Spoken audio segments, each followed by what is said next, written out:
Hello and welcome to Raise the Bar with Troy Haynes. I'm your host, and today we are again talking about high jump, long jump, triple jump, pole vault.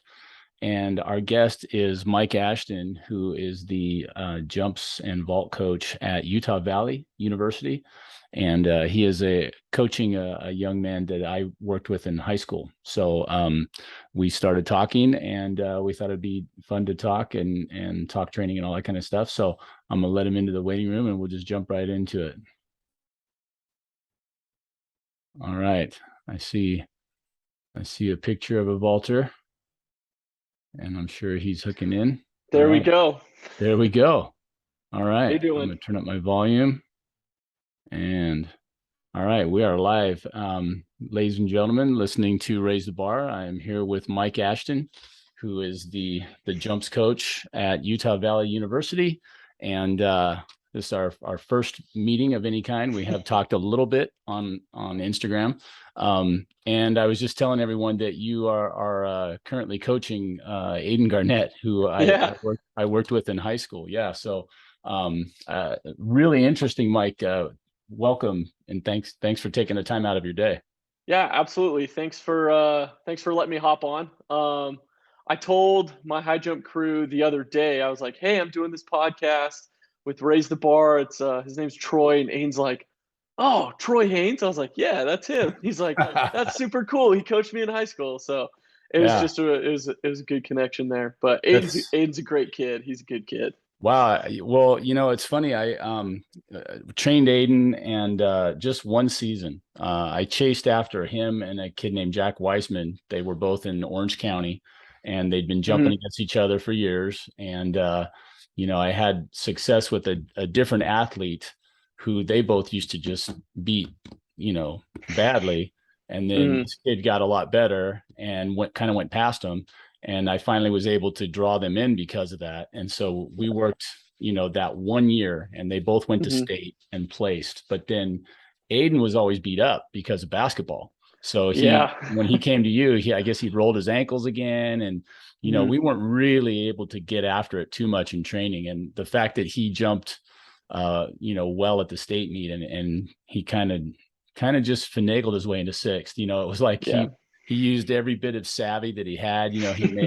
He made jumps at the right time, and he did PR at the state meet. But man, Yep. I saw the feed, and I see this guy jump 6'9", he jumps 6'11", he jumps 7 feet. So he PR'd 3 times in the same meet to win, right? The Big Yeah. West. He wins the Big West title as a freshman. Wow, Yeah. talk about that. That's amazing. Yeah, no, that's a huge accomplishment coming out of your freshman year, especially because UVU in the past has had actually like pretty good high jumpers come through, like pretty consistent 7-footers. Mm-hmm. And so coming out your freshman year definitely is great. I actually was on the team at UVU with his sister, so I know Gately. Okay. And then his sister-in-law was actually on the team at the same time as me, so I kind of know his family a little bit. I actually This is my first year actually just returned back from a 2-year LDS mission. Uh-huh. And so I've just been working with him so far this fall. Things been going pretty well so far for him. So Yeah. yeah. Well, that's awesome. I'm Mhm. so stoked to have had any any association, with Aiden. Yeah, I Yeah. remember watching him as a freshman and a sophomore, and you could tell he was a basketballer, but you could just see the talent, and Yeah. it's really great that he's worked really hard and Mhm. taken off. So Yeah.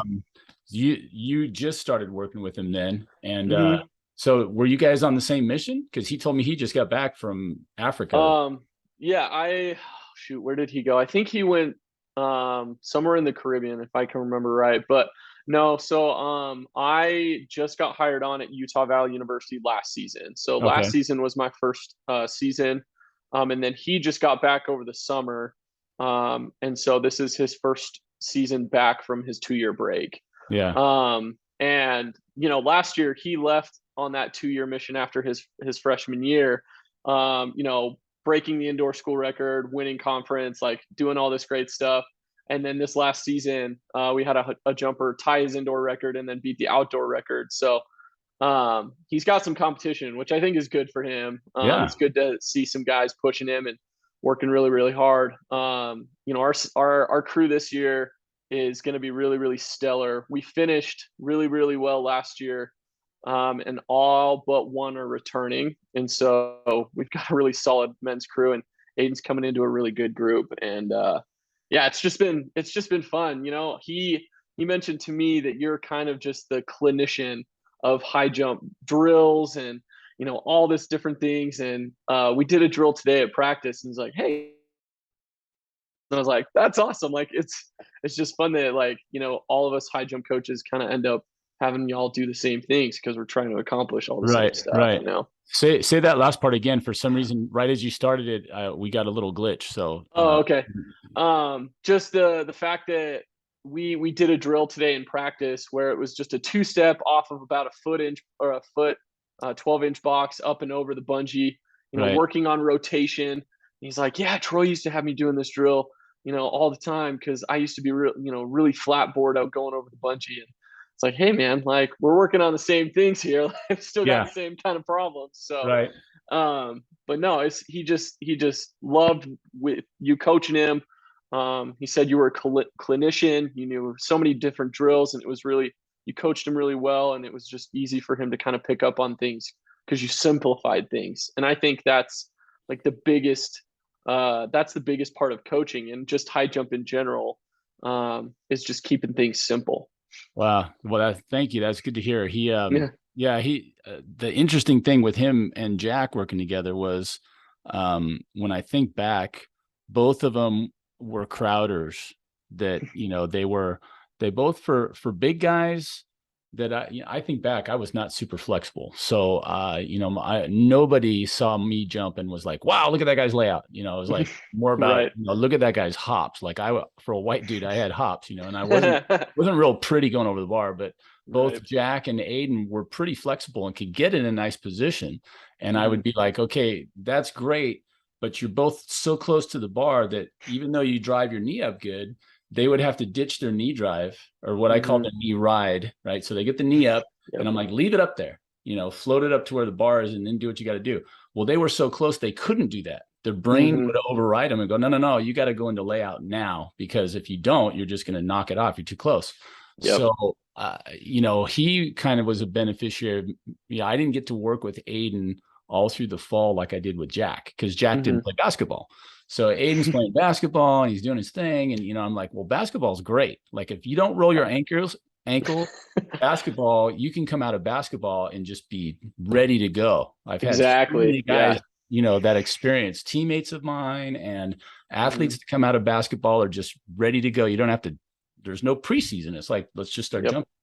So, but working with Jack was interesting because Jack was the crowder, and Aiden kind of got the benefit of me really kind of racking my brain for, like you're saying, I just made stuff up. I'm just like, I don't Yep. know, man, let's try this. It was like, so it was just trying to pull things out of the air because, Yeah.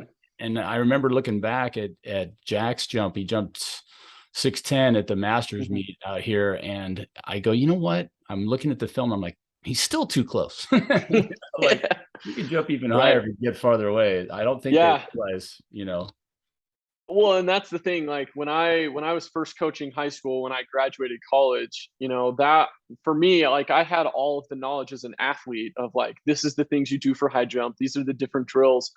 And then you start to realize like, oh, there are like very many different athletes and types of bodies out here. Like we have Yeah, to make those adjustments. And like you said, high school basketball athletes, like those were the ones that I tried to go and find. Like, hey, sure. you're on the basketball team, you doing anything in spring? Come and high jump for me. Like you basically just show how high your hops are, and Yeah, and you just kind of tinker with things, tinker with their approach, and find that sweet spot where it's just like their timing and their instinct like kick in, and everything just falls into place. And I'm working with a kid right now. He's a sophomore.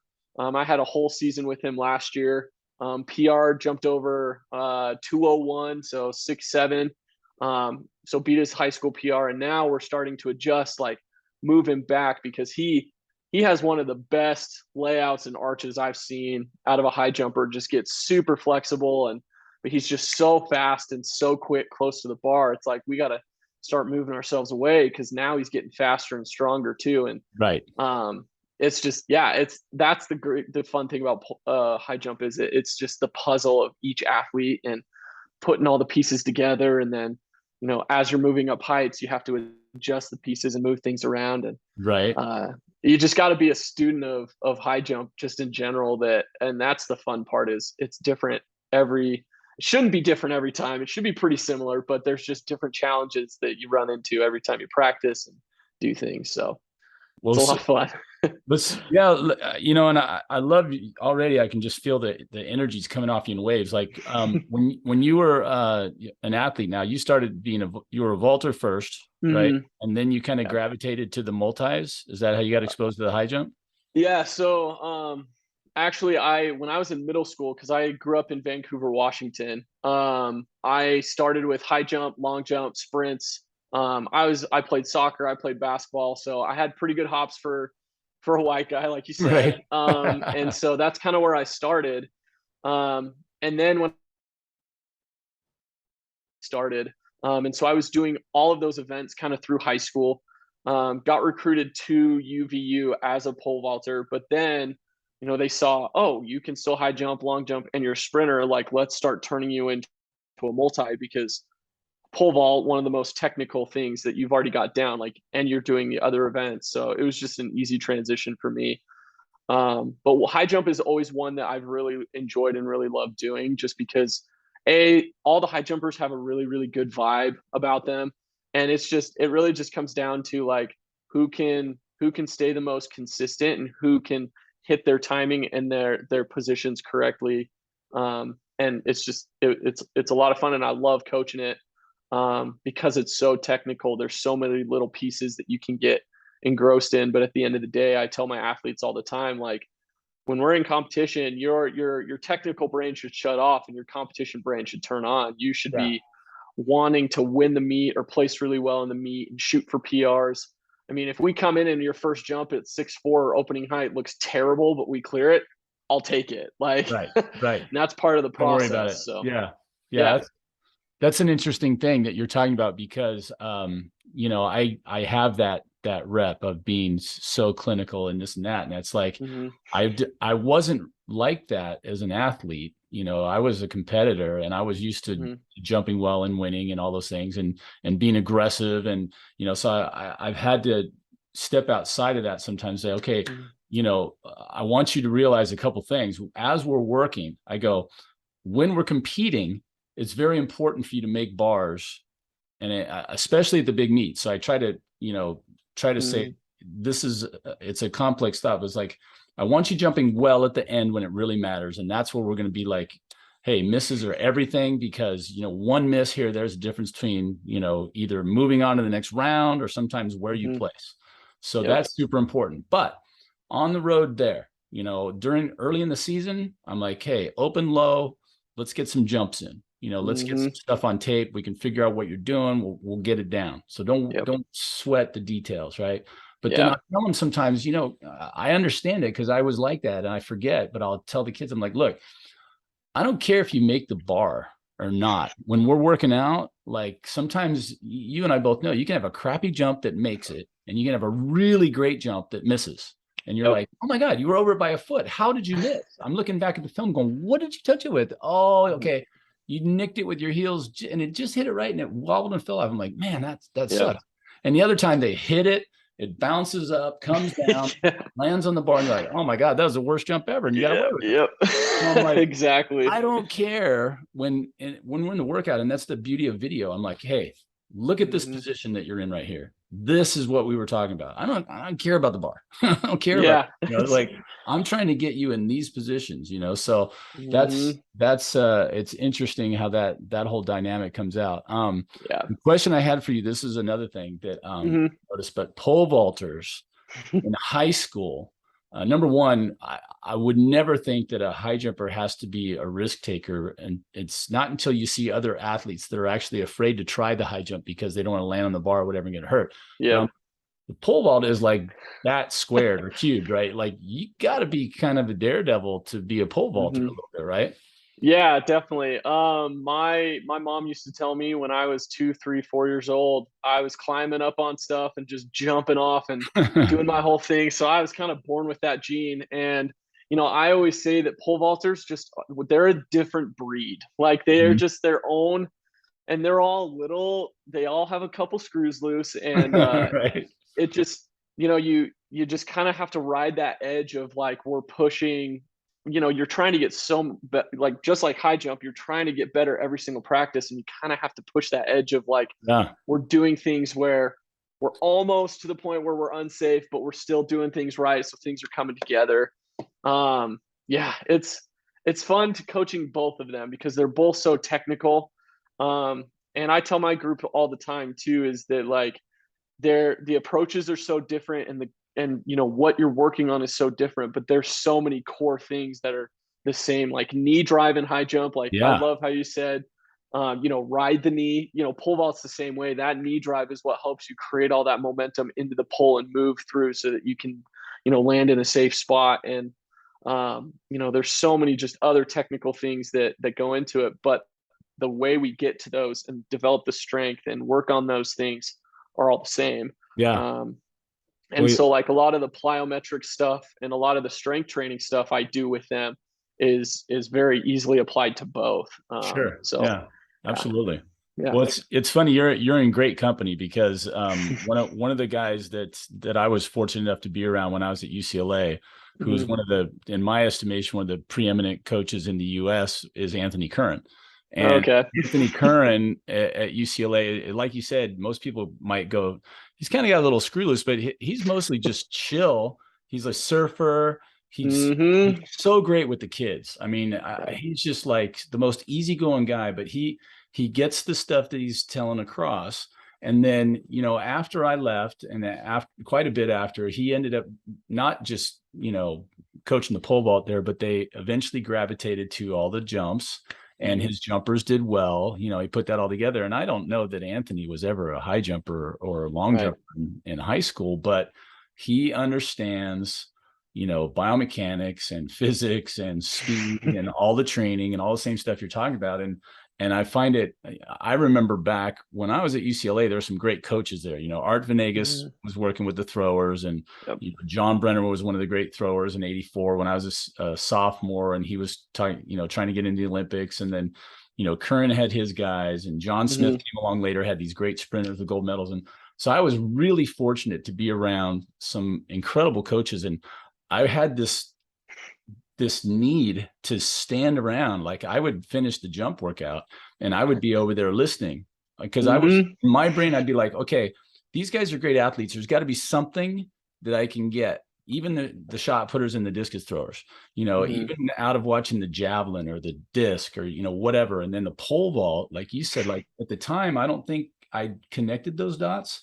But now that I've done a little bit of it, and I do have, I would say, coaching the pole vault on my resume, but I'm just a neophyte. Like I vaulted a little bit in high school, and Yep. every time I'm around, I'm not going to sit there and go, "Oh yeah, yeah, I totally get it." I'm just like going, I'm that guy asking questions, going, "Okay, wait, what Yep. are you talking about?" And I listen. I'm interested. I would love to be the fly on the wall and listen to you because Curran, when he watches somebody come through, he's like, "Okay, we need to back you up. So I want you to move back 2 feet, go grab the 15." And he's talking Yep.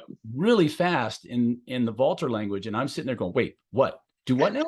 Why are you moving back? Okay, what was he under?" And I'm, like I get a million questions, like Yep. no way that I can see it that fast. But yeah, that's a great group to be in. What's the other? Mhm. I'm trying to get. I don't know if you know this name, Steve Tully. His brother was Mike Tully, who Okay. jumped at UCLA. Was in the either '84, I think it was the '88 games, Yeah. and Steve, his younger brother, jumped 18.2 at Long Beach City, and then Okay. went to Houston, I believe, with Tom Telez. So, Mhm. so now you're actually the first one I've been able to pin down. I tried to get Curran, and he's so busy, just like wow. Those pole vaulters. I tell you, I'm appreciative of like I said, I know your time is precious. So, Yeah. um, Yeah. what so you're doing the high jump and the pole vault and then the Mhm. multis also? Yeah, so those are the three events that I am the official coach for. I've kind of taken a different approach with the multis, just because I do want to have enough time to be able to focus on the pure high jumpers and pole vaulters. And so the multis get me on for high jump and pole vault days. And then we have such great coaches in our coaching staff.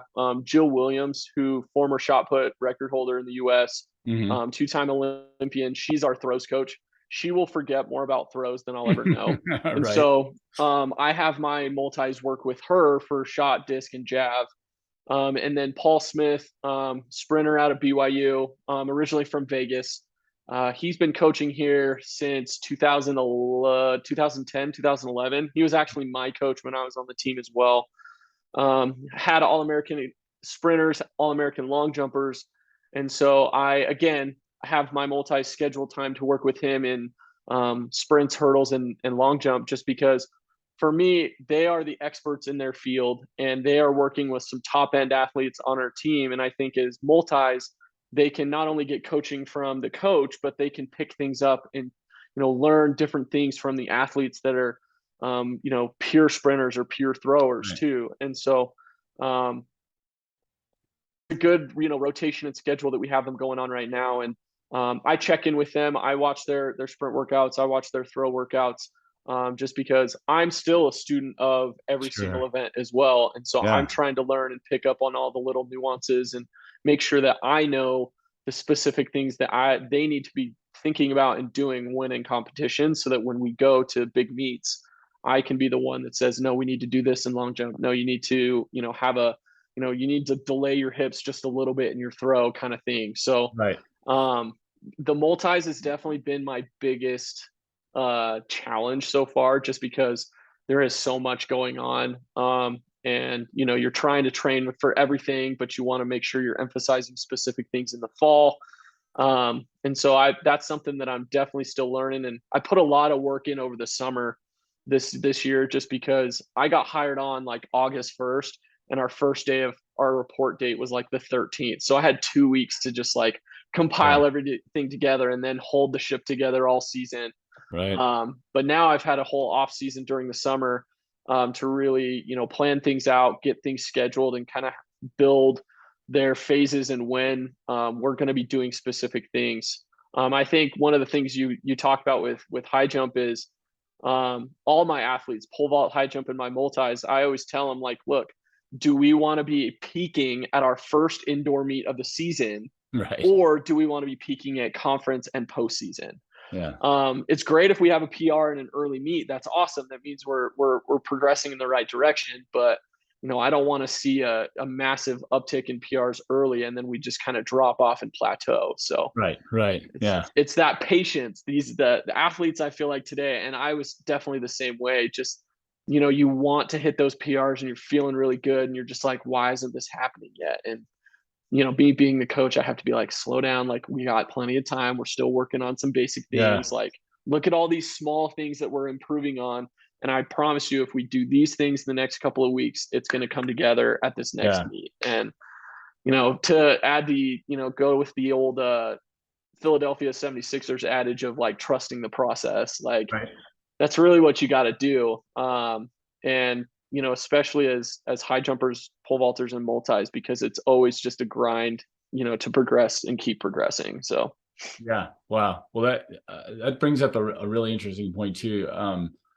The that feeling, like as you were saying that, I was getting that talk where you like the feeling that somebody's on the verge of crossing over, right? When you're watching them, you're like, man, you're like right there. We just keep yep. there's a little miss here, there's a little miss there, but it's coming, and Mm-hmm. you can sense the frustration, but you can sense the excitement too. And it's just like, I don't know when it's going to happen, but it's going to happen pretty soon. I Yep. usually get it.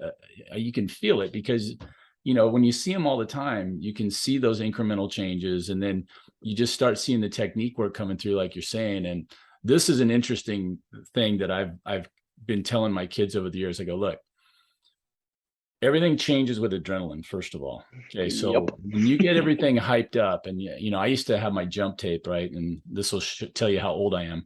I had a Walkman with, fuzzy ear things, right? And I Yep. I put Jump by Van Halen one of my favorites.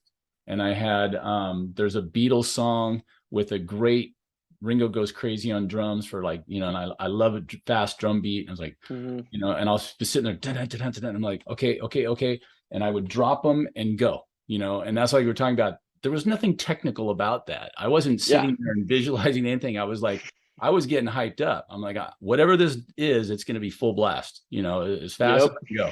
And so, you know, you do that. And I said, now this is the weird thing. And check me if I'm wrong. Okay. But I'm Okay. thinking, so, you know, I've broken the high jump into straight, curve, takeoff mechanics, flight, layout. Okay. Yep. 1, 2, 3, 4, 5. And ideally, they should happen in that order. So they don't always, but you know, Yeah. 1, 2, 3 for sure for everybody, because you Yep. have to take off. But a lot of people put their layout in the middle of their takeoff. So like you have to be able to finish each part is the first thing. So I go, okay, that's how we train for it. We break down all those different parts. We run circles for curves. Okay. But now I go, look, when you're starting, let's say the bar's at 6 feet, you jog straight, you hit the curve, hit your takeoff mechanics, you fly up, you pop your hips and you're over. I go, okay, that's 6 feet. When we go to 6'2", let's say it's like just that little bit more. Okay, so if I'm approaching faster on my straight and on my curve, I go, ideally, that means that those parts of my jump are happening quicker, right? Right. You usually go, that's faster. It's a faster, it's got to be moving faster. I go, the amount of time that I'm on the ground and the acceleration off the ground, those I would think would also get quicker. Okay. Yeah. So I haven't verified this, but it makes sense to me. And then I'm like, what's the only part of the high jump that gets longer as you get going better, even inside of the competition itself? I'm like, the only one of all of these that changes is your flight time. Yep. Flight time increases the better you get.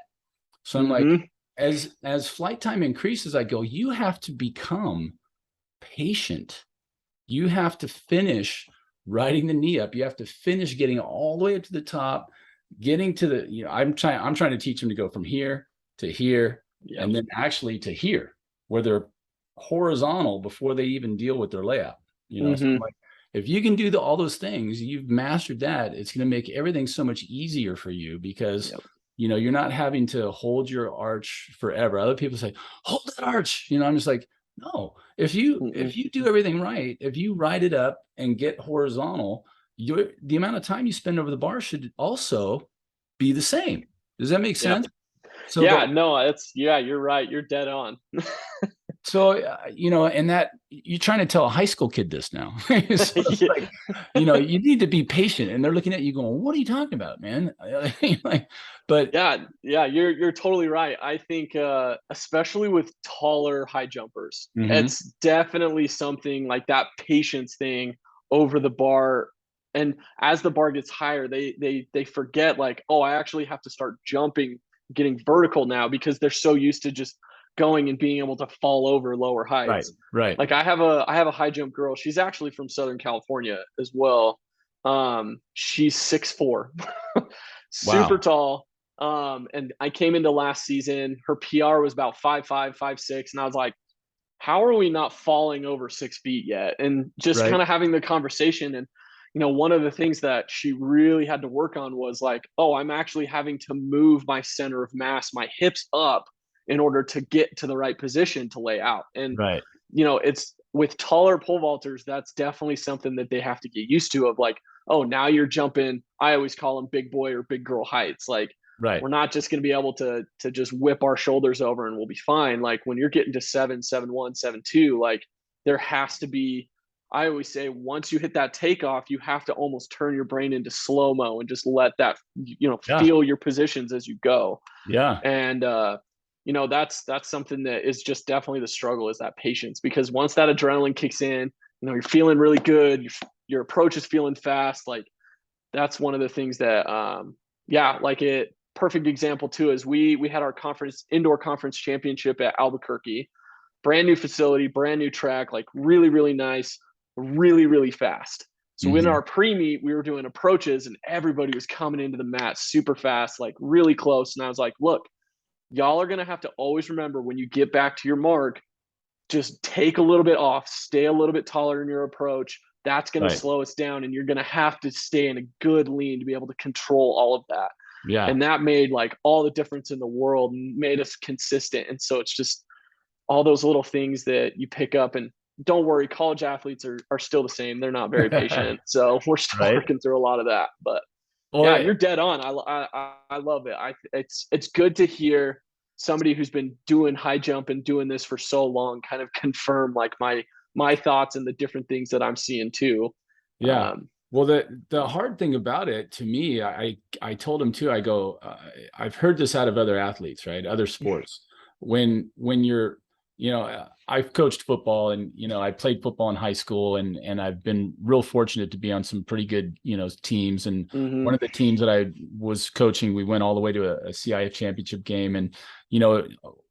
Football, like everything else, is like there's a huge learning curve. Like say you bring in a new defensive coordinator, and you're fast and you're strong and you can tackle and you do all this stuff. And then they go, okay, we're going to move you from inside linebacker to outside linebacker. And it's like, what? What do you want to do that for? It's like, well, we need that for this team. You're fast and you can get to the flat and cover this. And you start mm-hmm, explaining it to them. Well, when they get bogged down with information, the reaction time will slow down. Right. So, mm-hmm. hey, the guy goes in motion. Like, hey, when the guy goes in motion, you got to widen out and get to the flat. And it's like, oh, okay. And it's like, you can see the gears and everything, and nothing is quite moving. And then, as they get the reps and everything, all of a sudden the thinking goes away. It's like the guy goes in motion, they start to widen, they don't even think anymore, and then they're doing their job. So Mm-hmm. the game at first blush, and when you're not aware of it, is moving really fast. Yep. And then as you get it and as you master it, it almost seems to go the other way, where it slows down into slow motion. And I go, I remember those times in my career where everything was on. And like you're saying, it's just like, in a way, it's like it just slowed down. I could feel every part. It's like I'm here, and now I'm in the curve, and here, and boom, and I'm off the ground. And it's like I'm going to ride that knee. And then, but when I wasn't jumping well, I would run and boom, and I'd be in the pit, and I'd be like going, okay, wait, what just happened? It was Yeah. like, What just happened? What did I it was, just do? there's no recollection. There's Yep. nothing. It was just like, it all happened so fast. I couldn't even pick the parts out. And I'm just like, and I don't know if it was like the training or the whatever. And then there's the negativity of when you're not jumping well. It's like a whole different mindset, that Mm-hmm. confident, really on top of things just seems to slow down. And it's like, and then the other paradox, which we were talking about, is like when you amp somebody up and you're like, they're, like I said, everything is moving faster. And I think that's so wise what you say. It's like, okay, you don't even realize it, but you're a blur right now. So Mm-hmm. just relax. Like they're still going to be fast. Like you said, it's a fast Yep. surface. They're well trained. They're explosive, and they're going to be there. But it's almost like, because there's those times when you can just redline it, and Yep. you're off the charts. You're too fast. Now Yeah. you're just out of control, and it doesn't matter. Your training can literally go out the window, or you can be, like you're saying, on that fast surface. Now, if we're talking about getting farther away, but you don't do that, and all of a sudden you're right on top of it, and you're just crashing into it. Yep. So Yeah. what a Yeah. No, fine and error. that's I think one of the things, coaching high school, I hear all the time, like, oh man, we got to be faster in our approach. We got to be able to run faster. And pole vault's the same way. Like speed is so crucial. We want to be, Mondo has a 10-500-meter sprint. So we got to be really, really fast on the runway. My big thing is speed is obviously crucial, but if you can't control it, it's Right. not going to do you any good. Yeah. I got this kid. He's a 400 hurdle kid, very fast off the line, like very speedy. Definitely not a power runner, a speed runner off the gun.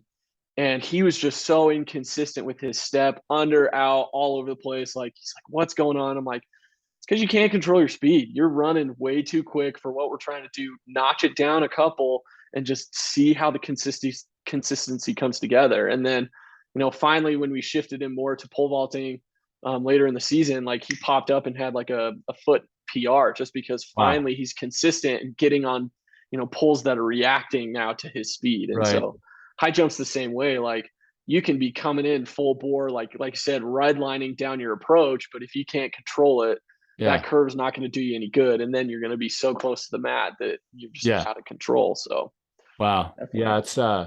It's interesting. You're talking about, I start working with that, and you and I both know, long jumpers. Oh my gosh. Hmm. Like, okay, you're an inch over the board. So move back an inch. And then they're 2 feet behind. And you're like, okay, let's move up. And then they're 2 feet over. And you're like going, Yep. okay, dude. It's like, so I'll watch them do run throughs, and I go, hey, give me 3 in a row that are the same. Exactly. I That's am like, not I going to want to see start two at adjusting you. least. I'm not going to Yep. start adjusting you right away. You're still in your sweats. We're still warming up, whatever it is. I'm like, Yeah. give me a couple and show me that you can repeat your pattern, Mhm. before I start adjusting you, Yeah. because it's not going to work. Yeah. I mean, I do the same thing at practices. Sometimes I watch them go and I'm like, okay, let's see it one more time. Let's just give ourselves two data points here to kind of compare to and see where the inconsistency is. Yeah, pole vault's definitely one of those ones where it's like, that's for me. I do a lot of, and this is probably something that I do probably a little bit different than most pole vault coaches and high jump coaches, is I do a lot of sprint technique and running form, Hmm. like making sure that we can find that consistency in our approach. Because me as a coach, I hated it as an athlete, and I'm not a fan of it as a coach. Going into a meet, being like, well, I don't know if this kid's going to be under all day today or out all day today, or right under the bar or right out too far out. And so Yeah. I try and say, let's control the things that we can control. Our consistency in our approach is one of those things that we can control pretty much anywhere we go. And that's just going to help us get into that groove and feel comfortable no matter indoor, outdoor, nationals, dual meet against, Right. BYU is down the street from us. And Yeah. so that's something we hit on really, really hard in the fall, that just kind of benefits us through the rest of the season, because then it's really easy to like, okay, I need you to move out half a shoe. I need you to move back half a shoe.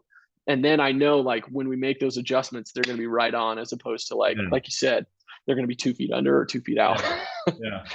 Uh, I was, this is something that I've just started putting into my training this last year, and I don't know why I've never thought of it before. I've seen Mm. a lot of coaches work with wickets, We hit wickets probably once a week at yeah, least. trying to eliminate, low heel recovery, right? So I want to Mm-hmm. get your feet up, close to your butt, so that that knee will come through quicker, and all myriad reasons. But Yeah.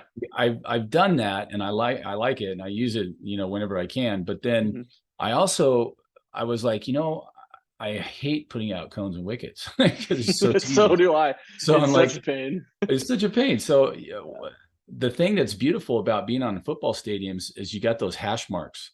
So Yep. I've started using the hash marks, and I'll go, look, just for pure what I call it agility, quickness agility, or speed agility, or Mm-hmm.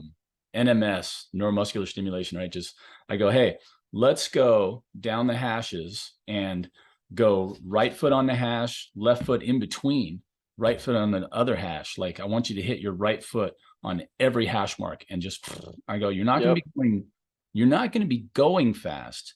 You're going to be moving fast. You're going to be Yep. as fast as you can go, but it's like doing a ladder, but you're doing a Mm-hmm. forward ladder. And I go, and you need to hit every line, and you, first time I'm watching, these are pretty good athletes. I'm like, dude, you did. I go, I'm an old man. Watch this. And I go, I'll hit every single one. I'm like, I want this precise. I want you to be fast. I want you to be precise. And then I'm like, well, then I'll move it. And I do, unfortunately, have to use cones for that. But you go, if I go every one, and then I go, okay, let's double it. So now it's just right foot on every hash, or right and left on every hash. Mm-hmm. Right. And then you go, now it's, let's go 1.5, but the interesting thing I've found about that is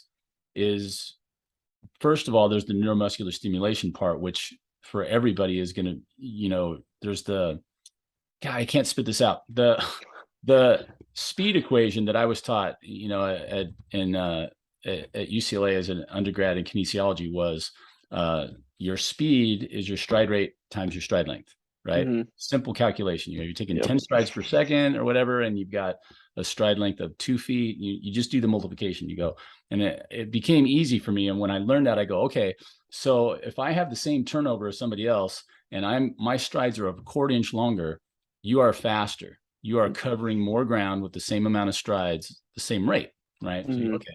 So we're talking about the ability to be consistent and to get those stride lengths set. And, like you're saying, you got these sprinters that are so fast. You're like, they're getting out of the blocks and just, they're getting their stride length, and they're doing fast, low drive. They're not cycling. They're getting out and they're staying low. And when they finally come up and start to stride out and extend their strides a little bit, then we both know there's a range in there where you can be overstriding. Yep. And as soon as you overstride, your speed starts to drop. But if you go too short, I keep watching still old films of Carl Lewis and, Usain Bolt. You watch them. Usain Bolt gets out of the blocks better than Carl used to. And he's actually taller. But, Carl Lewis was never great out of the blocks. But once he got going and his stride length established itself, because a lot of those short little jack dudes that would just, they get out of there but they would get up to max turnover pretty quick. 20 meters, and that's it. There's no faster after that. Your stride length is set and your turnover's the same. And so there you go. And then you'd see Carl start to pull because he would be stretching out. And I think his stride rate would keep going up. And all like, meet, So anyway, it's a long discussion, but the hashes I found is a good way to not only get the neuromuscular stimulation in, but also as I keep stretching, because some people can handle almost a 2-yard stride length and still get a turnover, and other guys, you can see it drop down. So that's one way that I've been trying to find to use to, help with the rhythm and everything. It has to be a set rhythm in their head, whichever one you're doing. Yeah, no, definitely. I think that that's kind of the toughest thing, especially as you're bringing in just like field athletes or pole vaulters. Like pole vault's getting a lot better with all the clubs that are popping up everywhere, and they're doing a lot more sprint work and stride length work and different things. But they don't know how to put all their bodies in those positions and make those things happen, like how to turn over quicker and how to push out those first couple steps, because it's something they've never really done before. And so it's just all those little nuances that you work through in the fall, and then it's like we're strength training, we're doing all these things to make ourselves powerful and strong, and then be able to control it. And then we get into our approaches, and it's like, shoot, I feel like I'm rolling down this approach, this apron or this runway, and I feel strong and fast, and I feel confident going into my step every single time. And that's really the end goal. Is I try not to be a cookie cutter coach of like, no, we have to do it this way. This is how I'm going to teach you. This is how every single athlete does it, because every athlete's different. And so for me, I've measured high jump steps like 4 or 5 different ways. But I think it was out of Australia. I was always told if you're not really trying to coach really good if you're not stealing stuff from other coaches. So right. I found this formula that takes into account their stride length, their attack angle, their distance along the bar, and their distance away from the bar. And you put in all these different numbers into this formula, and it puts out like their what's called an intercept step. It's essentially where you initiate your curve, and then from that spot, it's 5 total steps into your takeoff spot. Right. And then I tell them from behind that mark in your straight portion, you can do 5 steps, you can do 7, 10, whatever, as long as we're hitting that mark and we're carrying and have the speed we need to go into our curve and go ahead and accelerate from there. Yeah. So it's been pretty good. Like I gave it a go last season just to kind of see, because I was like, well, I've got these other ones in my pocket if this doesn't work. And my athletes told me later that when I told them about this, they're like, he's crazy. This isn't going to work. Like, it's just funky math. Like, but when it all like worked within like a foot or a half foot to a foot of where they needed to be, like they were all like, yep, this is exactly, help us be consistent. So wow. It was really interesting. I'm gonna have to steal that one from you. I actually got something a couple years ago from one of my my athletes, Seth Johnson. His dad Scott was a jumper, and Seth just got a full ride up to Berkeley, and he ended up winning the state meet this year in the high jump. So actually, I have a state champ now in the high jump, but it was like he only jumped 6'7". It was a really weird meet. They had for California, it was not a great final, but it was like terrible winds, I heard, and just all these things. And Seth is super bendy, but his dad anyway I think they went to wherever the meet is back in the Midwest, where Fosbury is still king. Where is it? his own I meet, can't right? remember. Yeah, Yeah, he's got his Des own meet. Moines or something like that. I don't Yeah, know I where think it that's is, where but it's at. Yeah. and he's like the grand high poobah, right? Like everybody comes Hmm. up and bows down, kiss the ring, it's like the whole Yeah, thing. exactly. And so somehow he found out from Fosbury this kind of what you're saying. It's a formula that helps to tell you where to measure the Hmm. curve from, and it has I took two of them. He had one that was set for like 11 feet and one that was set for 16. And I've used the formula and interpolated all the distances in between, Yeah. like by 6 inches, obviously not every inch or millimeter, but Right. gone, in between those two. And I found that was pretty good. Hmm. But, I've thought that for years too. I'm like, I've asked that question to a lot of people. I asked it to Doug Nordquist. I asked Alan Hankel, his coach, when Doug jumped 7'8.5" or 7'8.75". He was telling me something about, I can't even explain it. I'm just like, wait, what? And then Alan Right. was the first guy that used to time Doug's approaches to see, if the speed was right. And you're like, hey, Right. this just not fast enough for this height or whatever, and I'm like, I don't know that I've ever gotten to that point, but then I've never had anybody 7'8". But Yeah, what that's was true. it? There was something else that popped in my head about that whole thing. Hmm. Oh, the attack angle was something that I find really, really interesting because Hmm. I'm just convinced, and I don't have enough empirical evidence like at the higher levels, but I have so many years, like you said, of experience, and Hmm. I'm looking at, I'm like, the one thing that's driving me nuts is when I get a kid who's planting their plant foot on the same line that they were running on. So they're running and they're attacking, say, the back left corner. If you're a left Hmm. like me, and I'll teach them, I'm okay with you attacking the back left corner. But when you plant your foot, I'm like, I want you to plant your foot parallel to the bar, Hmm. not angled in. Because they go, oh, my other coach told me to do this. I'm like, well, I think your other coach is crazy, and I'm just going to tell you, with all due respect, I'm like, I just don't think, because I'm coming in on that angle with my Hmm. hips are closed. It's like being a batter with a closed stance. Yeah. By the time I go to hit, if I don't open my stance, I am never going to come around and hit anything. I can Right. come to the far corner of the plate, fine, but you pitch me inside, I'm going to get jammed. So I'm like, it's almost the same thing. Here I come, my hips are closed. I'm like, I got to get that knee drive up and around. I'm like, and Right. I have my hips closed here. How am I going to do that? And I see people jump some pretty decent heights doing that, but I keep thinking in my head, I'm like, you'd jump a lot higher if you got your hips to parallel, because now my shoulders and my hips are already perpendicular and I can get that knee up Right. and across and get my back to the bar. I'm like, you have to do a lot more work, Yeah. hips are closed. Yeah. I mean, and that's something that I looked into a ton too, because coming through high school and then coaching high school, you hear all sorts of stuff like, oh, your foot needs to, you need to start already be twisting away from the bar as you're getting there. Like I've heard parallel, Yeah, I've like heard, their arms, shoulders turning like this as they're planning, mhm. right? I've seen some of Yeah, that. Yeah. and so it's just been, for me, with each athlete, I kind of look at and see what they're doing initially.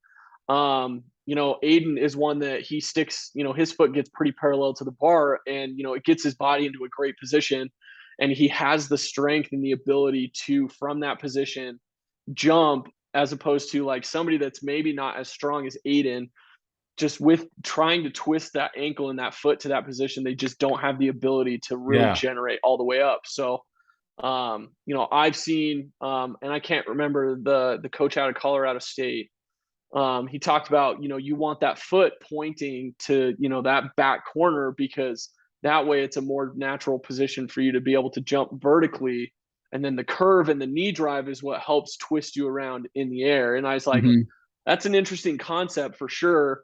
And if that's the way the athlete is trained and they're really emphasizing that knee drive and, that body, Yeah. movement, then that's obviously going to work. And so I try and, like I said, if it's not broke and we're still jumping really, really well, like Yeah. I'm not going to Yeah. fix it unless we need to make some adjustments, or I feel like we're traveling too much along the bar and I want you to go a little bit deeper. Maybe we'll change that angle just a Yeah. hair. So we're Right. going a little bit deeper as opposed to traveling super Right. far along the bar. So, Yeah. and that's, I feel like that's for me is one of my biggest things with my athletes is just communication. They know that they can come to me and be like, hey coach, we're trying this out. It doesn't feel comfortable, doesn't feel right to me. Like, can we adjust and make the change? And I'll say, yeah, let's give it a go. If it's Yeah. getting us to the positions we need to, like, I'm fine with rolling with that. Yeah. um, and I challenge my athletes to be students of the game and to research and look at film and be and there I my doors are always open for them to be like, hey, look, like this isn't working for me. Can we change or adjust things and do this Hmm. or try this? And I'm humble enough as a coach to know, like, hey, I'm not going to shut them down right away. I'm going to say, let's give it a go and practice and see how we do. You Right. may not get your way at the end because it's not doing what we want, but Right. um, yeah. And so I think that's something that is, been really beneficial for us because our top jumper, Seth Kraus, who's another kid, I think he's from Bakersfield. Hmm. Majority of my high jumpers are from California. So, Right. um, and so he gets he gets a great body position going up and over the bar, and that's what's helped him jump 7.2, and he's going to be pushing to 7.4, hopefully 7.5 this next season. Right. Just because he does get his body into that position. And from the film that I remember, he does get parallel, but it's slightly open at probably like 10 degrees off that parallel line. So, Hmm.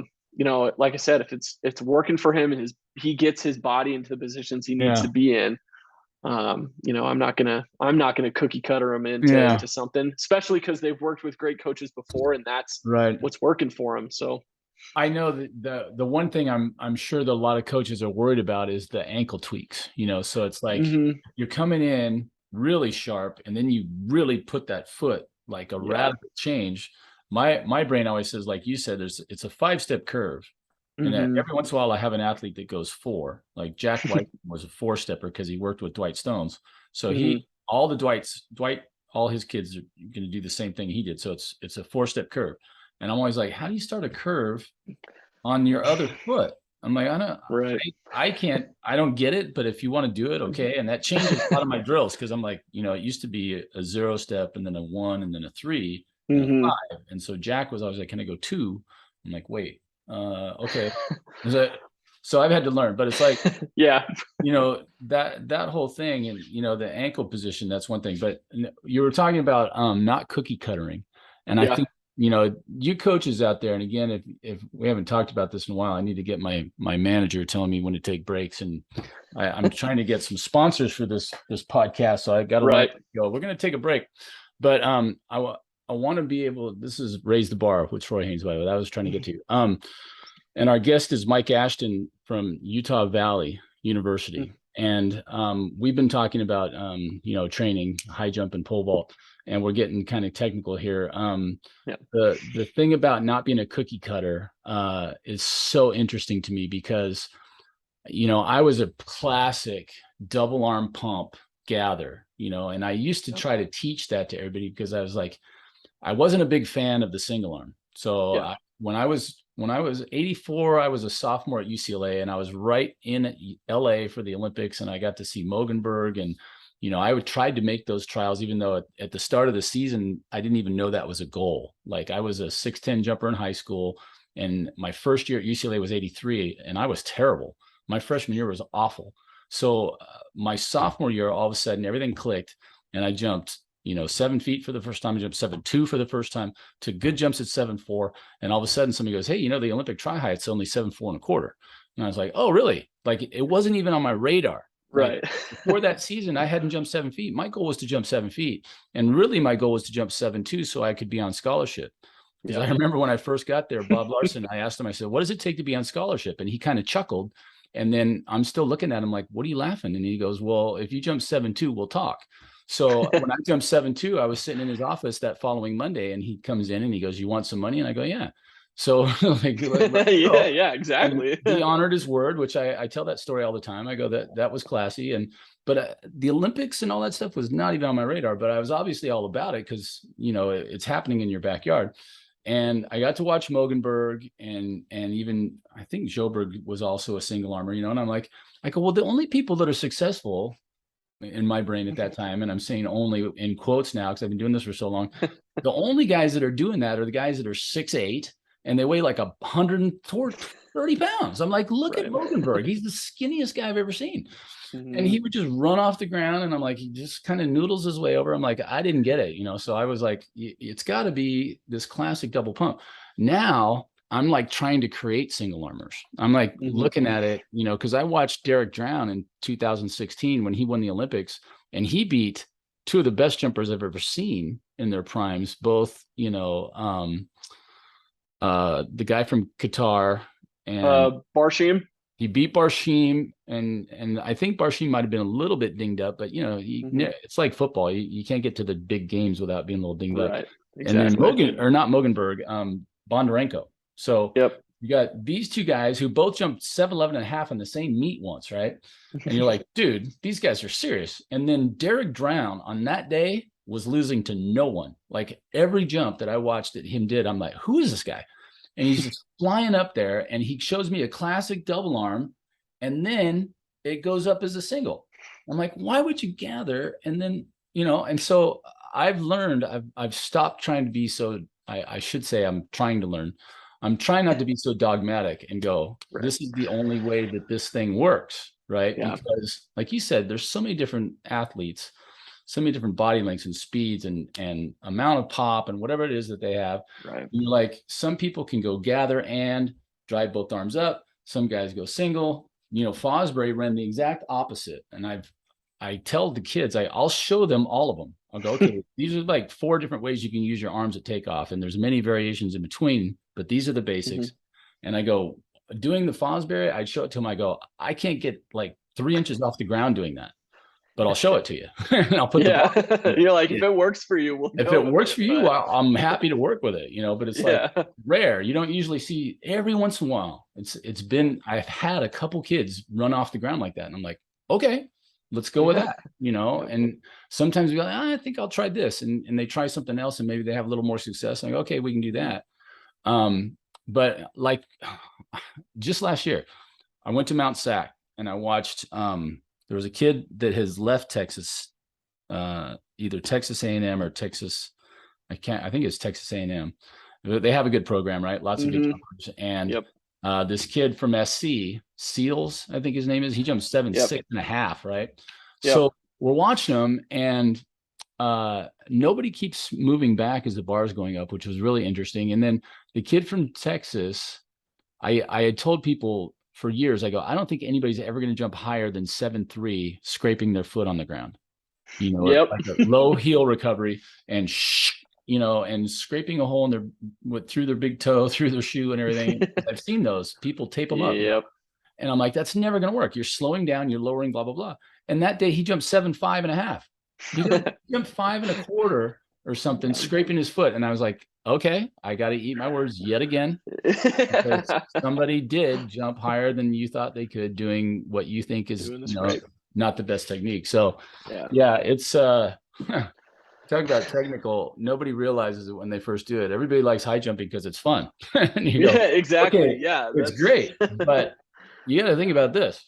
No, and that's one of the things that I'm working on with Aiden right now, because he's doing the scrape again, and I'm just like, Aiden, think about it. Like, that is your indication that you're either stretching too far on your last step or you're sinking too much in your penultimate. Like, I'm okay with like it barely scraping, but at the end of the day, like, we have to be able to not do that. He's like, okay, like, it made sense to him in his brain. Like, yeah, that makes sense. I'm either really low in my penultimate and I'm not going to be able to pop off the ground, or I'm stretching too far. And so, that's just, those small little things you pick up, doing high jump. And it's, it sounds like you're a big film junkie. I'm a big film junkie too. I try and do film days after competitions, and then every so often after practice days, just so that we can slow things down and really break things down, and then compare like, this is what these guys and these jumpers are doing right now. Like, this is where we're at. What adjustments do we need to make? Because I'm a very visual guy too. Like, I film all the time at practice, and I love watching, because for me, that's where I get to see the whole thing come together. Right. Right. Because you kind of touched on it. I feel like something I picked up in pole vault from Sean Francis, who's he does the Team Hoot, podcast and everything. He said that pole vault is an order of operations event. He's like, if your approach is off, your takeoff's going to be off, and then everything else is just going to be difficult from that point on.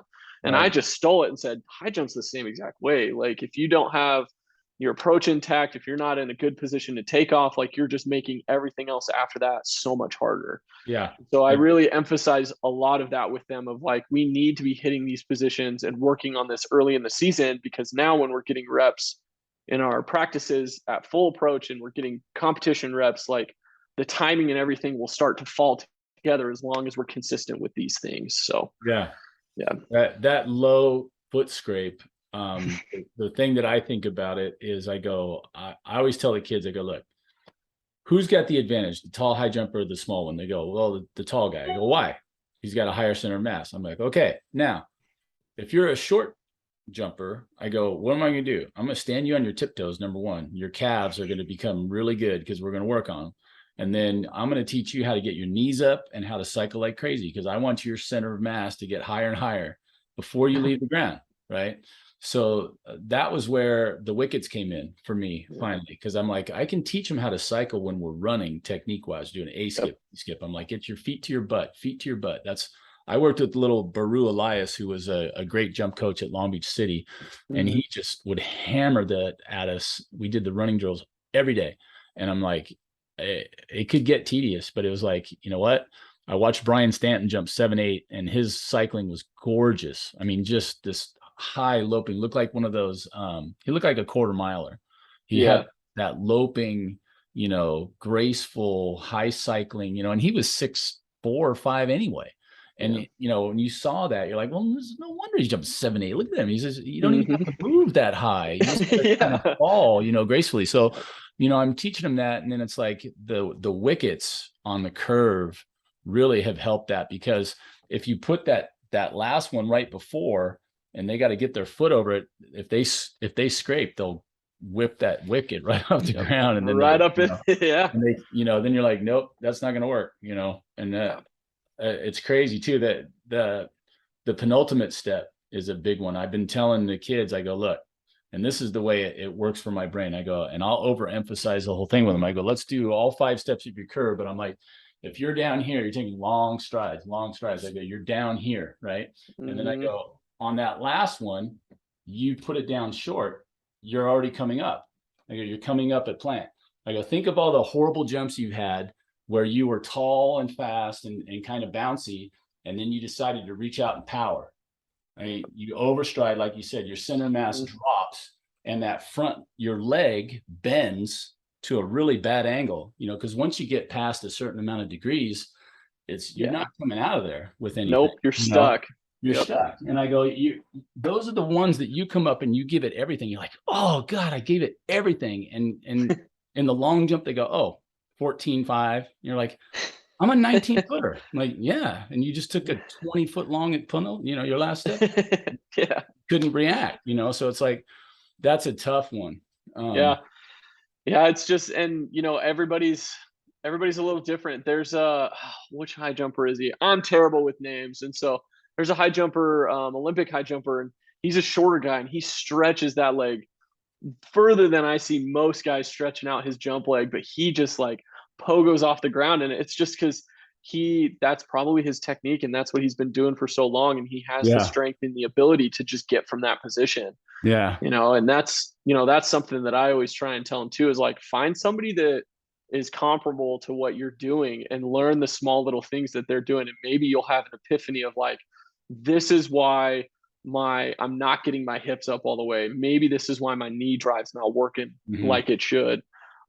Just becoming students of high jump. There's so much, like you said, you get kids to come out because it's fun, and you get to jump on pads and all that fun stuff. And you don't have to do as much running as, say, the 400 kids. Yeah, they like that. That's, I mean, my high jumpers, I've toned it down this year. Last year I kind of went with the we're gonna condition you guys and get you in shape kind of deal. And we didn't go over 300 meters, but still it was a little brutal for some of them. But Yeah. But Yeah. it can get really technical, especially when you start caring and loving it so much. Like it's just endless of the little things that we can adjust and change to get the most out of it. So Yeah. I yeah. like what you're saying about the film junkie part, because it's so weird, Mike. I go back in time, and I can't find any video of me. Yeah. Any. There's nothing. I jumped in the 80s in high school. 82 was my senior year. I was done and off the team. UCLA, I went straight through 4 years. 86, I'm done and out. I kept jumping until 92. I have nothing. I have a few VCR tapes that I can't even find a VCR to play them on. And so, this revolution of the internet and the cell phone. I mean, I use Hmm. my cell phone. My cell phone has 8,000 videos on it. I'm going Yeah. back right now, trying to get rid of some. I'm like, okay, Yep. I got to organize these. I'm Yeah. going back, and this is like a project. I could spend 10 hours a day, 5 days a week, and I would still have 7,000 videos left. So I'm looking at it going, oh, this is a great example of this. So I'm trying to create Hmm. folders, and it seems like the computer is always fighting me. Yeah. Like, my wife says, Google it. I'm like, okay, I Google it. How do I do that? And like, that doesn't make sense. I try it. It doesn't work. I'm like, but I mean, I've got a wealth of, video. And like, I love what you said about find I'll tell people, I go, you need to find a comp. You hear that all the time in sports radio. What's their comp? I'm like, you need to find someone comparable to you, or something that you see that you like, and you do that. Hmm. I'm like, so we're talking about layout styles. There's this one gal that I found. I found so much stuff on Instagram. I'm the biggest Yeah. Instagram fan ever, Instagram's awesome. because I've been able to kind of peek behind the curtain a little bit. Not Yep. everybody's a real open giver away of information. I could throw some names out there. I go, you really got to fight, or just Yep. watch their athletes and try to figure out what they're doing. But Hmm. this gal, her name was Betsabe Paez, and she's 5'6", maybe 5'5". Beautiful, high cycling, everything else. She's a single armor. First of all, she jumped 5'10" and a half or 5'11", which to me is Sheesh. amazing, as short as she is, right? But Yeah. she's one of those ones who takes the arm up and then wraps it all the way around to her heel, and with the head back, and she's in this perfect teardrop. It's just beautiful. And the first time I saw it, I was like, wow. I go, that is so nice. It's not rushed. She takes it all the way up to the top, and then wraps around. I go, I wonder what that position is like, because I think if you're anything like me, when you have the kids do that back arch with both hands Yep. on the ground, and they hit that same position. And I remember Hmm. I had my kid Kevin, ask Aiden one time about Kevin Schmidt. Kevin Schmidt, Okay. the kid that I trained at Los Al, and he's pretty bendy. So we were doing backovers one time, and I said, "What if you left your arms back instead of, I've been trying to get my guys to pop their hips, pull their Hmm. hands down, and pull their hips up at the same time." I go, which is again one way to do it. I go, Yep. Yeah. or you can. I go, the main Wrap thing I around. want to do is get you tall at takeoff. And I'm trying to teach arms as high up as possible with the Yep. knee. But I go, once that toe leaves the ground, you need to get small. You're going to go from tall to small so we can spin. Because if you're long, I Yep. had this kid try this yesterday, one of my multis. He's got these long arms, and he's 6'3", and I'm telling you, the first day I'd seen him jump, I'm like, he hit his takeoff, and I'm like, dude, don't change a thing. I go, I want that knee drive up there and those arms like that. Perfect. I go finish like that, and then I'll teach you how to, reverse ball up so we can spin. Yeah. Oh my gosh, Kevin did this one, and I go, what if we leave the arms back there? So this is I'll let you go, but this is, I want to get, have you ever seen those trapeze training things where they have the ropes Yep. on, and they teach them how to flip? Uh-huh. Do that with the bar, and have them throw their hands up and behind, right? Like jump up and then reach, and then learn how to flip all the way around instead of ever coming out of this position. Just Yep. hold it all the way around till you land on your stomach. I actually have my high jumpers do that. Uh-huh. I just have them do backflips on the pit where they have to feel like they're arching all the way around, and they Mhm. hold that rotation position and land on their stomach. Yeah. Just because it gets them used to that feeling of rotating your hips around, as Right. opposed to just like getting up and then trying to snap, and then you're just stalling out at the top of the bar and coming Right. down. There are some kids that are and even at the college level, afraid to do backflips. Yeah. And one of the things, it's crazy. My 6'4" high jump girl, she PR'd last year, jumped 5'8" and pushing 5'9", trying to qualify for first rounds. She couldn't get things together. But over the summer, she was in Hawaii and she was cliff jumping, and she's like, I started doing gainers, and she's like, in my brain, it clicked, like my knees rotating in the gainer is helping me rotate at a good clip. And she's like, that's what's moving my center of mass. She's like, in high jump, I got to do the same thing. I'm like, I've been telling you this all season, but it Right. finally clicked that like Yeah. the knees and just rotating those hips around are just so important. And yeah, I do those backflip drills all the time, and they're great. It's especially for multis that are just starting to pick up high jump. Yeah. That's the basic movement, and they figure that out. And one of the things, we go to college meets all the time, and we see these kids that are basically almost doing backflips all the way around, and I'm like, Right. that might be a little too much, but that's essentially the same idea. Is you Yeah. want your hips and your knees to get above your head and shoulders, because Yes. that's what's going to finish the rotation. Yeah. And I call that this position, right? When you're yeah. in this high U, I go, look, Mhm. put a clock on them. You can draw it on I use a V1 golf analyzer. So I put it on There it you because I go. can draw on it, right? So Yep. put a circle around them like a clock, and I go, here it is. And I go, I want your head and your feet at 9 and 3 with that Okay. high arch in between.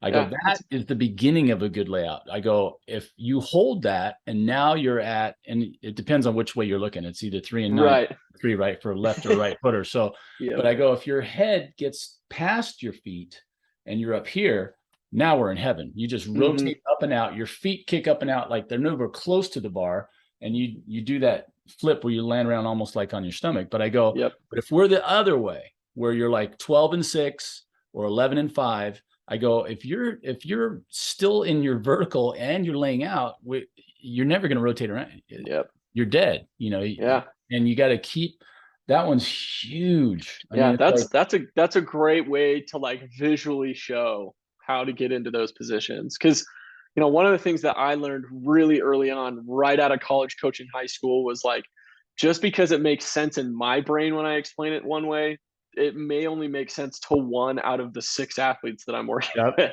And absolutely. so I've really just like, every day as I think about these things, I'm trying to think of like, what's the better way and an easier way or a different way to explain it, so that something clicks in their brain and it makes sense to them, as opposed to like, Yes. we're just not communicating and understanding each Yeah. other. And so, yeah, I love that. That's Or awesome. you're teaching the air, right? I'm like, Yeah. I'm teaching the air because this is not going through. You can tell, like when you're talking to some Oh, kids where 100%. the eyes wander off. Because I'm a Yep. talker, you can tell I'm a talker. So I'm like, I'm the every same once in a while, boat. I'll look and go. I'm like, okay, I lost you, right? And they're like, yeah. I'm like, okay, let's simplify this a little bit. Right. Like, Yeah. okay, That's one of my biggest goals as a coach, is I try not to coach barf, is what I call it. Like, huh?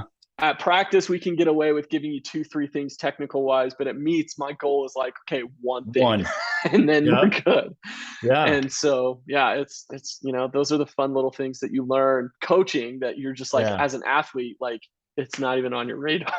Some days they're having great days, right? And they're just picking Hmm. stuff up. So you do one thing and they got it. You go, okay, we got that. Now let's do Yep. this. And they do that. You're like, okay, we got this and this. Let's do this. Yep. And there's times I'm like, okay, wait, we might want to slow down and make sure that that's in there, Yeah. before You're like, we get have done. we high jumped before? Yeah, it's because we did the one time that knee drive finally came around. Like, oh, good, you got it. Now let's move on, because Mhm. I've been waiting for that. It's like this seminal event. And then it's like, no, we should hammer that down a few times, Yep. before we jump in. I love that. That's another great point out there. Again, you're listening to Raise the Bar. This is Mike Ashton from Utah Valley University, and a great insight is, really, for an athlete, one thing at a time. Yep. Like, Exactly. and how many times my best adjustments as a coach have all been like that. It's like, Hmm. and it sounds easy to go, okay, don't change anything, but just do this one thing, and sometimes it can be as simple as, I want you to move back 2 inches. Sometimes it can be like, I want you to get that knee up, and just, to you, it's going to feel like you're leaving it up for an extra 5 seconds. In real time, it might be 2/1000ths of a second that you're going to leave that knee up longer. And it's going to be the difference, and it's like, and you get them to do that change, because I don't know how many times it's just so clear to you. Like, you're watching it and it's like, okay, this is it. It's like, I can't even wait till they're done. I'm like, okay, you missed. Come here. Like, Exactly. you do this and you're over, and you'll see them. And once that's happened with them a couple times, then they trust you. And then it's like, then from there, it's gold.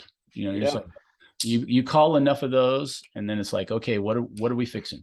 It's I'm sure my athletes are going to listen to this podcast after I'm done, but one of my things that I always say to them, and they absolutely roll their eyes and just laugh, like they hate it, but it's true, is when I give them that small adjustment, everything just like falls into place. Or we do a plyo drill or something that just finally clicks, and they're like, this is exactly what I need. I'm always like, it's almost like I know what I'm talking about. Right. They absolutely hate it. I say it out of sarcasm, just because, like, it's, you as a coach, you're trying to put everything together and you're hoping things are going to click. And then when it does, and they're like, I can't believe I haven't figured this out. And then you're just like, it's almost like I know what I'm doing. So my pole vaulters, they hear the same thing too. In competition, it's even better, because that just like lightens the mood right away. Like, when they finally get it on their third attempt, they've been stressing about it, and you're just like, it's almost like I know what I'm talking about. And then they're just like instantly like in that relaxed mode of like, I can attack this next height now. So the classic for me is, I use two people as my fix things guys. One is surprising for some of you, is Yoda. I have so many Yoda-isms, it's kind of scary. And so I remember I had a girl my first year of coaching. I'm at Orange Coast College, and I have a gal who's a 5'4", 5'5", jumper coming out of high school, which is pretty good at the JC level. So we got really lucky. Her name was Elizabeth Bauer. She ended up going to UCI, but she's jumping with me. And this is my first year. I mean, I'm literally just done at UCLA, and she's just everything's a battle. Why are we doing this? I don't understand why we're doing that. And I'm like, and I don't know about you, but I don't just go, hey, I'm Troy Haynes. I jumped 7'3.5". Who are you? Like, did you go to NC2A finals? No, but I'm not that kind of guy. I'm just like, I'm like, okay, she doesn't know me from Adam, and it's not going to help if I start giving a litany of all the great things that I've done. So I'm like, all right, I need to find another way. So we're button heads, and then we go to a meet on a weekend, and some kind of an invite. I think it was at UC Riverside, and there's a guy that I worked with. He was one of the multis at UCLA. I did a little bit of volunteer work in '87, the year after I got off the team, and I can't even remember the guy's name. And he comes walking up. They knew each other. He comes walking up. She goes, "Hey, blah blah blah," and then she's kind of like, "Oh yeah, this is my coach." And I see him walk up. I'm like, dude, we do bro hug, and then he looks at me, and he looks at her, and he goes, "Is this the guy that you've been telling me about that's coaching you? The one that, and she looks like this to me, and you can see she's like, uh-oh. And he goes, "You do everything he tells you." You just, right. And from then on, it was like, it was golden. But I remember there was one day she said something, and she goes, I said, "Do this." And she goes, "Well, that's not what I learned." And I looked at her, and I could feel my ears drop, and I did my best Yoda. And I said, "You must unlearn what you have learned." That's so good. My uncle happened to be at that practice for some reason. He almost never came and watched me work, but he started laughing. He turned his head and started laughing. He goes, "I can't believe you used Yoda on her." I'm like, "Hey, whatever gets it done, no, and that's my first season coming into college. That was like my biggest.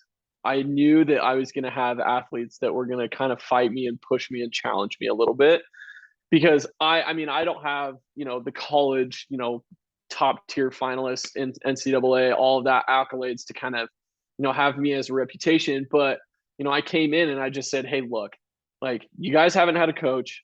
I've been doing this for a really long time. Just trust. Let's develop at least a baseline of trust and give these things a go. If Yeah. it's not working, come to me. We can totally readjust. I'll find something that works for you. Yeah. And it was, high jump was good. High jump, I feel like all of them bought in pretty well. Like, they obviously didn't voice like their concerns of how crazy I sounded, but it worked out. But my pole vault crew, there was, I had two seniors that were wrapping up their time. And so, the pressure's on to try and, Sure. compete and do some good things. And, one, him and I battled a little bit. He's a really, scholar of the sport, just trained with Stacy Dragila up in Idaho, like, knows his stuff. And, for the first month or two, it was just battling back and forth, making sure Yeah. like we understood each other. And we came to the conclusion, like, we're both trying to say the same thing. We just use different vocabulary. And then when Right. we broke through that, it was like night and day different. And Yeah. then, I had a girl too. She was a JUCO girl. And then, it was her last year at UVU. And we're best of friends now, like, love each other. It's so great. Like, we ended on a great note. Like, we love to argue and fight with each other. We're like brother and sister. But, at first it was just like, she didn't trust me. She thought like I was coming in trying to take things over and change everything. And I was like, look, you can trust me or you can not trust me. Like, this is your last season. Like, what do you have to lose?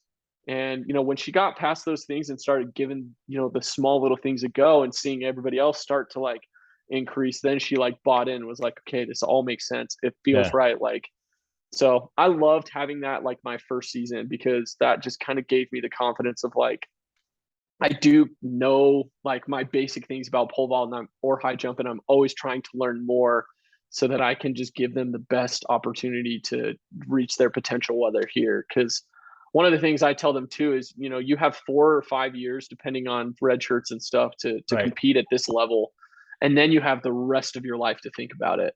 So Yeah. give it everything you got every single day. Like, work at it every single day, dedicate, sacrifice, and just be, what you want to be while you're here. And then you can sit back and be that guy that's like, yeah, I accomplished all those things while I was in college, as opposed to like, oh man, I wasted so much time. I definitely could have been an All-American, but I didn't put things together. So Yeah.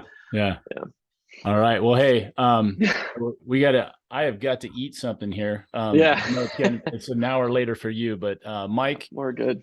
thank you so much. This has been really illuminating, and Mm-hmm. I love the fact that you're working with Aiden. I think he's in great hands. I'm glad to Yeah. hear that you're a student of the sport, and Mm-hmm. like I said, the energy is just off the charts. So Yeah.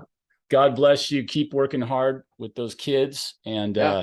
let's stay in communication. I got a lot of ideas and a lot of stuff about training and questions, and Yeah. I'm picturing collaborations and all kinds. Definitely. I Yeah. love the energy. So Yeah, absolutely. I'm pretty young and pretty unknown as far as the college level and coaching, and so just trying to get my work in and get these athletes to where they need to be. And I really appreciate you taking the time to do this. I know you're super busy, and appreciate everything you've said, and just kind of I guess again confirming all the things that I've been studying and looking into. And it's just makes me feel better and sleep better at night knowing that I'm on the right track.